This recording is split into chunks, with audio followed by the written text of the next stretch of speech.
I'm Daniel Hardt, Life Path Numerology Center. I came into numerology because my life was not working the way I wanted it to, which is often the trigger for people to come into numerology.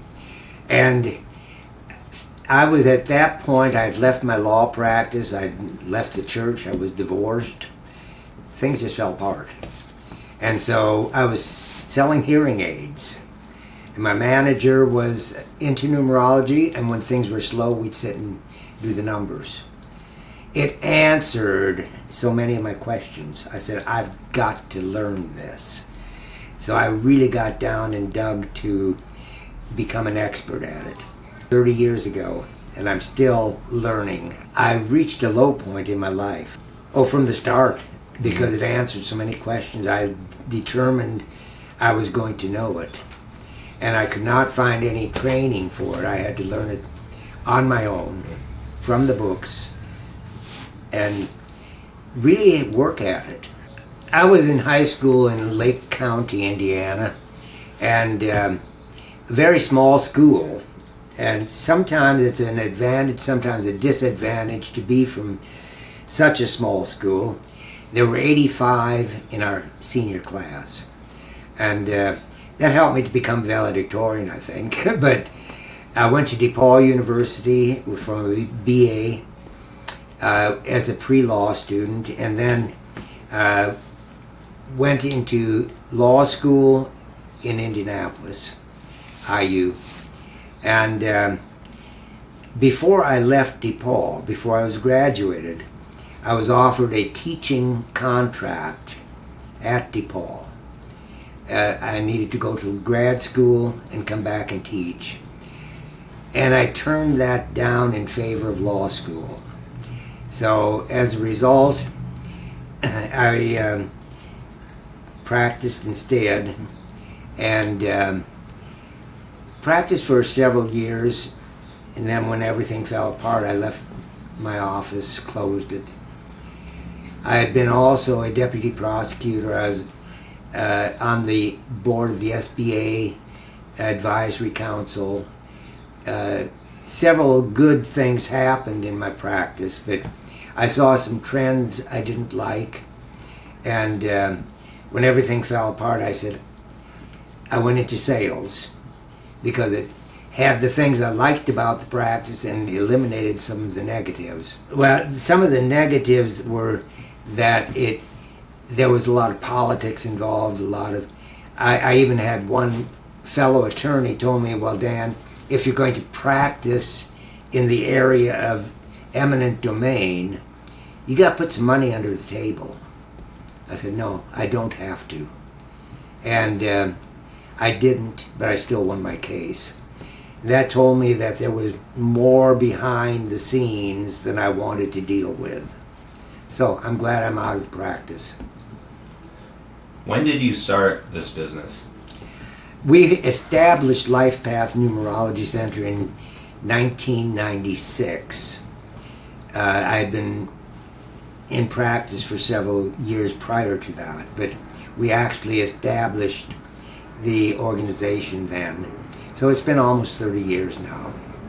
And it's been a journey because there was no precedent. We were pioneers in many aspects of practice because there was no other established. And even today, we need a lot more good numerologists. They're few and far between, and the demand is constantly growing. So anybody who's interested, get in touch with me, please. I train them. We had professional training, yeah. We were one of the few centers to do the business aspects of numerology. And we have been convinced that the accuracy of the science is such that businesses can rely on it and make good decisions. As a result, I wrote the book on it, how to turbocharge your business. Numerology is the booster. So this is an area that not too many numerologists get into because it is a little more complex. We also do a lot of teaching. I teach classes regularly. In fact, I'm in the middle of teaching a class now. And We also do readings for clients and businesses. Do daily numeroscopes, which is an email service by subscription where every day I send you an email telling you what kind of a day to expect. And I've had people who have been subscribed for over 20 years on that. The basic class is the one we offer most often because that's the start for all the others. We also do parenting seminars, we do business seminars, we do career seminars, and we like to catch kids in college to help them choose their major according to the numbers. My most fun seminar is what we call the fiction writers seminar. And what we do is I like to have 4 or 5 people involved. We all sit and we go into meditation, choose a name and a birth date. Then we run the charts on these characters. And as we do, the story kind of writes itself. It's a lot of fun. We have the book I mentioned, How to Turbocharge Your Business. I also have a book of quotes called A Cup Full of Gems. And I have a contribution to a series that's Your Purpose in Life. I'm one of many authors in that, including Wayne Dyer and several others who have contributed. And I do have the 9 personal year books that cover a full year each. We started downtown with a main office because I wanted to be close to the business community. And they closed the building on us. So when that happened, I moved the office right here because we didn't really need a major expensive office, because we do a lot of our work by phone and by internet, particularly away from the Indianapolis area. You can't bring people from Singapore and India to the office.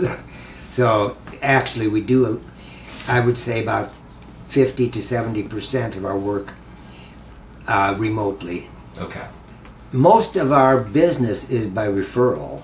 I get so many calls from Google or people wanting me to go on Google and whatever. That's not our source of business. I keep busy enough just by referrals. So, and of course we're doing podcasts now regularly, and I've got some YouTube videos up. I've done class in California, in Nevada, Michigan, Georgia, and of course Indiana.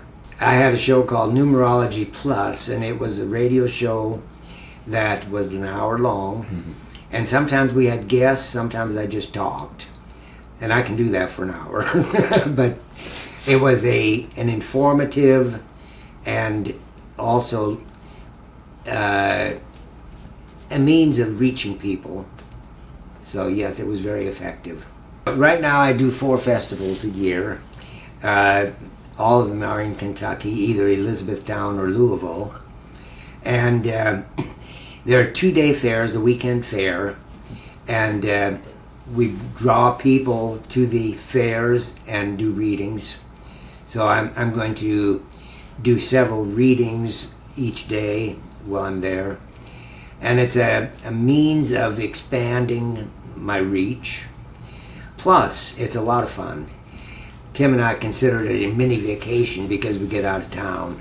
Those are some other media.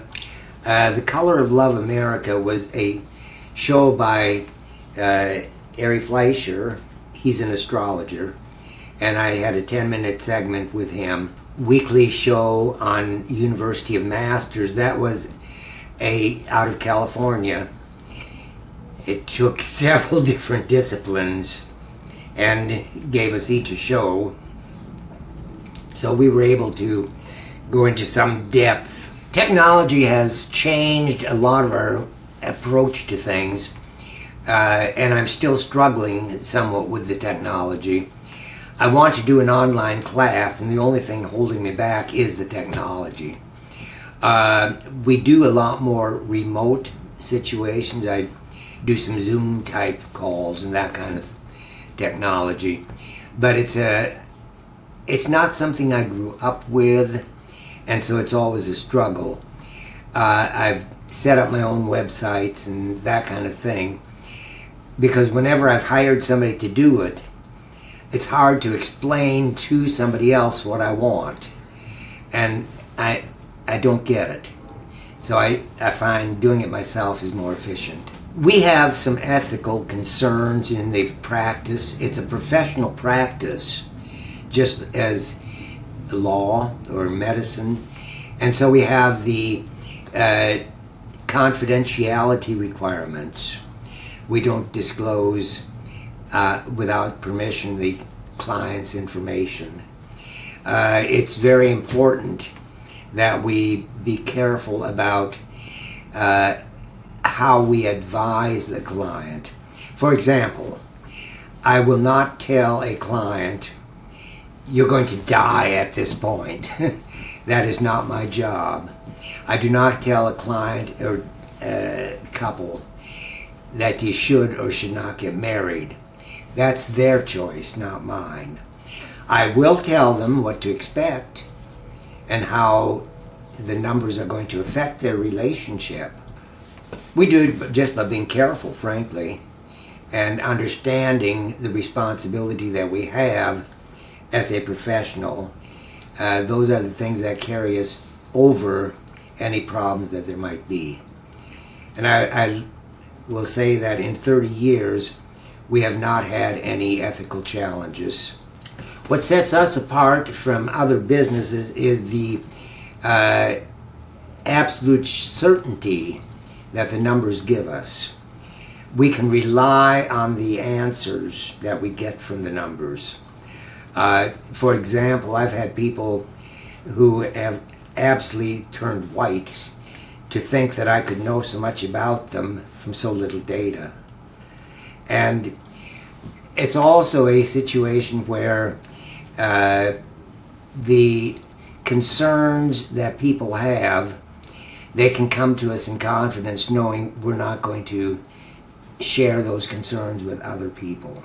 It is what we do is pioneering work, and there is no school that I know of that teaches numerology per se. There is a school that does have some coverage, but what we find with numerology is that a lot of people dabble in it. There are very few full-time professionals, maybe a handful that I'm aware of. And as a result, sometimes numerology gets a bad rap because of the practitioners. I've picked up a book from the library and I'm reading it, and every page I'm saying, hogwash. Then I looked at the back blurb and it said, this book is the result of the authors doing 40 years of parties. I said, yeah, and it shows. Numerology is a serious business. As I mentioned earlier, we don't have a mentor. There were no mentors. But yes, we teach a number of people and we do mentor a lot of people. Some of my better students have gone on to become teachers themselves. And when I'm teaching a class, I will tell my students, when you're in my class, you're going to do it my way. When you're done with my class, you can do it any way you want. And they took me up on it. So I have some disagreements with some of my best students, which is great. I attribute my success in the field to my passionate interest and the fact that it did so much for me that I want to help others to have that same success and reaction. And as I go through, I tell people sometimes, just about the time I think I know it all, somebody comes along and says, oh, you really don't know much at all, and takes me to a higher level. I would say to any viewers who are watching this, to pursue your dreams and interests, first of all, you have to know what your dreams and interests are. Get a feel for what your natural energies are. And what fields fit those energies. If you're not in the right field for your numbers, you're going to burn out in that field. I'm thinking of the young man who was with a company that he was working in the office, and he was very successful, but he always wanted to be in sales, but he was afraid to take that step simply because he was earning too much and had too many benefits, and he wasn't sure he could handle it on his own. Once he made that decision and went into sales, his career blossomed, because that's where he needed to be. So my advice to anybody looking at the situation would be to get your numbers so you know what fits you. And if you know that, then you can move forward with confidence. Trust plays a very major role in the business, simply because for many people, numerology is outside of the mainstream. And if they don't trust the practitioner or the numerology itself, they're not going to accept what it has to tell them. Numerology is so ancient. It predates recorded history. And Pythagoras is considered to be the father of modern numerologists. And he lived in 600 BC. That's before the Roman Republic was established. But even with him, he advised military leaders and government officials and business people, and they relied on his advice. Military, when do we start the war? You know, timing can be so important. And in addition to that, it builds certain opposition, because people who are negatively affected by the competition will try to destroy it. So many people who have been reared in certain churches will say, well, you know, that's of the devil. No, I don't know that. But the fact is that some people shy away from it. But I have a quote on my website that says, teach us to number our days, from the Psalms. And that does not mean teach us to know how long we're going to live. What is the number of the day? What is the energy of that symbol, that number? So if you look in the Bible, it's full of numerology. Many people will dispute that and say, nah, but the Jews had a Kabbalah which is based on numerology and the numbers. So it's important that there be an understanding of what you're dealing with. Even our government, much as they don't like to admit it, definitely use numerology in their planning. And that's obvious if you follow what they're doing.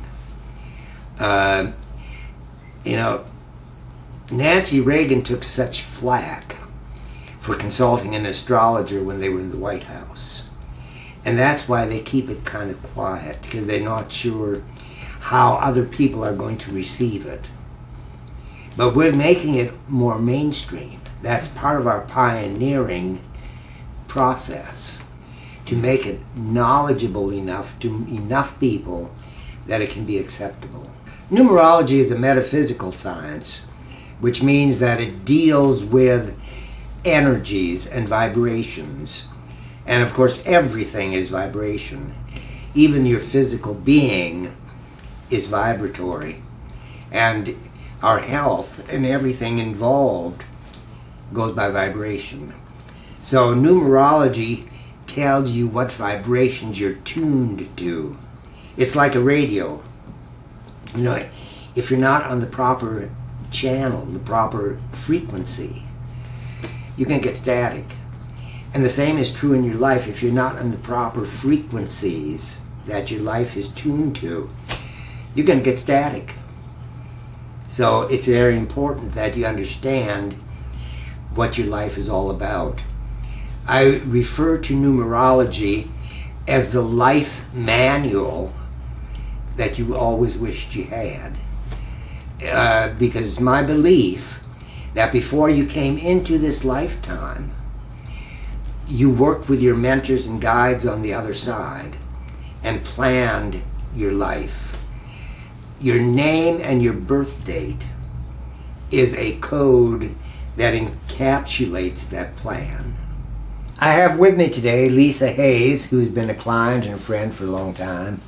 And what I am going to do is a demo reading where I'm going to do a little instruction as well. It's a reading for Lisa by explaining what a chart is and the aspects of the chart. Now, the chart is based on your full name at birth. Now, sometimes that can be a little confusing because somebody may have been up for adoption at birth and the birth certificate says baby boy Jones or something, or baby girl Smith. We use that. And sometimes there's an error in the birth certificate. For example, Tim's niece, her middle name was supposed to be Marie, but on the birth certificate it's Maddie. And that really fits her energies better. So we look at all those things as we're going through the chart. But we start by converting the letters of the name to numbers, and we separate the vowels and the consonants. So the total of your consonants is an 8. In order to get that, we add the value of each letter, each consonant, and then keep reducing by adding together the digits until we come to a single digit or a master number. Now, that means your soul urge is an 8. Some numerologists call it the heart's desire. But the 8 energy means that you need to have a great deal of success in your life, financial success, in order to feel fulfilled. That's part of who you are. You need the very best that life has to offer. Now, the total of the consonants, those were the total of the vowels. The total of the consonants is what we call the personality. And it shows how other people see you, strangers who don't know you, and your expression. Numbers that are adjacent to each other, like the 7 and the 8, tend to be in conflict. The 7 says, I'm not going to worry about money. You're a woman of faith, so that you know deep down whatever you need is going to be there when you need it. Okay? And so sometimes that causes you to not be as aware of your financial needs. But with you, as with so many people, you can't separate your spiritual walk from your financial walk. Since financial benefit is a spiritual process, what you have is an indicator of how well your spiritual development is going. And if you don't have anything, you need to work on both sides. That explains a lot. Okay? Now, that expression is karmic. That means from a past life you brought in some issues on relationships. A past life situation where you might have caused some pain in a relationship. And in this lifetime you're balancing that out. Karma is not punishment. Karma is a balancing. Now, we also are looking at so many other modifiers and such, and we'll not take the time to go into all of those modifiers, because if we're doing a full reading, we could color the picture a little better. Mm-hmm. But this gives you kind of a broad overview of what to expect. Now, the major challenge that you're facing is a 1, which means that your major challenge is to learn to stand on your own 2 feet and accomplish from that base. Mm-hmm. In other words, don't try to copy anybody else. If you copy somebody who's successful, you'll fall flat on your face. So follow your own idea, because you get ideas from the higher realm. Okay? Yeah. Mm-hmm. And also, you might say that there's some other characteristics here that you need to be aware of. In family relationships or people who are close to you, you may have had difficulty in saying no to them. And I'm not going to take the time to go into all the details, but I will say your birthday also is an 8. That means your birthday, your soul urge, and your personality are all 8 energy, which means there's an overabundance in your core of that 8 energy. That makes it more difficult to assimilate it and put it into practice. Now what you'll find is that 8 is a great management number. You're an excellent manager, but very demanding. Most demanding of yourself. Yeah. And you just don't have any tolerance for laziness or sloppy work. True. Now, as a result, people under you are not always going to appreciate what you're doing, but you're helping to bring out the best potential for that person. Okay? Any other questions? You know, this is really interesting about my spiritual fulfillment isn't going to feel as fulfilled unless my financial fulfillment is right there, consistent with it. And so, since I've been retired for 4 years from my lawyering and lobbying, my financial abundance hasn't been there. However, my health abundance, I keep saying health is wealth. My health abundance has been really great. Now, one of the reasons that there is that intermeshing of the spiritual and the financial, this major project that you're destined to do is going to take a lot of money. And you got to bring that money to you. Now, you'll get the idea for this project. Your first inclination would be to push it away. And say, me? Do that? I don't think so. Okay. And yet, if it keeps coming back, put it down on paper.